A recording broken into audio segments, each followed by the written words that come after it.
Conseil constitutionnel. Ces 7 messieurs et dames, pompeusement appelés sages, j'ai toujours dit que, et ça je le dis depuis 5 ans, revoyez mes vidéos, il y a des choses qu'on ne peut plus admettre dans ce pays. Au nom de l'exercice d'une profession, on se permet de piétiner la loi, de piétiner la Constitution et de mettre le pays en insécurité. Ce qui se passe actuellement, c'est la responsabilité de 7 personnes, 8 personnes, qui sont tous des magistrats. Parce que le ministre de l'Intérieur est magistrat. C'est la responsabilité de 8 personnes.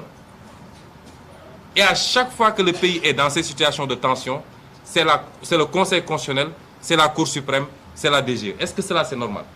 Moins de 10 personnes qui tiennent tout un pays en otage pour les avantages qu'on leur donne.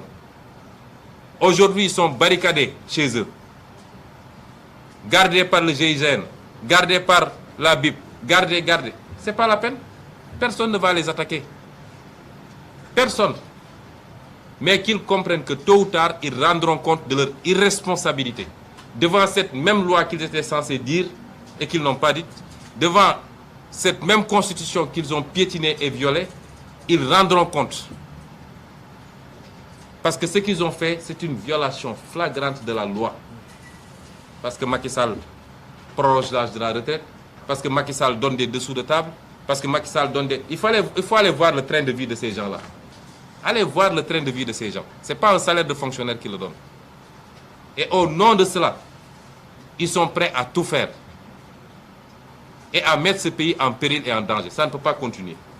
Et c'est valable de manière générale. La justice de ce pays, c'est la première grande réforme qu'il faudra faire.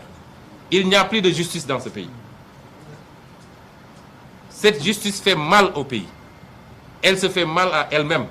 Parce que tous les magistrats sérieux, compétents, aujourd'hui souffrent des actes posés par une petite minorité, un groupuscule de magistrats que Macky Sall a choisi et trié sur le volet.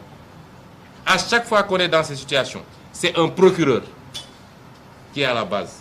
À chaque fois qu'on est dans une situation, c'est un doyen des juges qui est à la base. À chaque fois qu'on est dans une situation, c'est la Cour suprême ou le Conseil constitutionnel. Est-ce que cela est normal?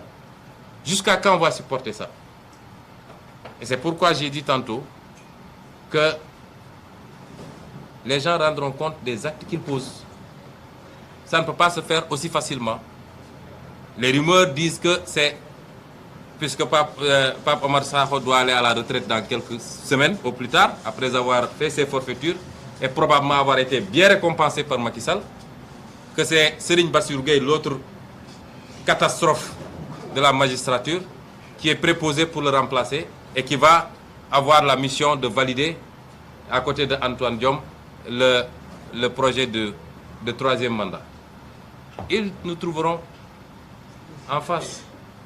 C'est simple comme bonjour. Il reste à Macky Sall 18 mois à la tête de ce pays. J'allais dire même 16 mois. Après Macky Sall, les gens doivent comprendre qu'ils rendront compte. Et ce ne sont pas des menaces, c'est des promesses fermes. Ils rendront compte des actes qu'ils ont posés. Qu'ils soient hauts fonctionnaires, qu'ils soient magistrats, tous les gens qui poseront des actes délibérément politiques, qui n'ont rien à voir avec la loi, auront à rendre compte des agissements qu'ils ont eus. Parce que ce qui va se passer, s'il y a débordement, c'est la responsabilité de ces 7 personnes. Et de ces 7 personnes uniquement. S'il y a débordement, demain et les jours à venir, c'est leur responsabilité. Et si leur conscience leur permet, malgré tout, d'aller prendre leur tchéboudienne et de prendre leur thé tranquillement, c'est qu'il ne reste rien en termes de conscience, de morale et d'humanité. Je vous remercie.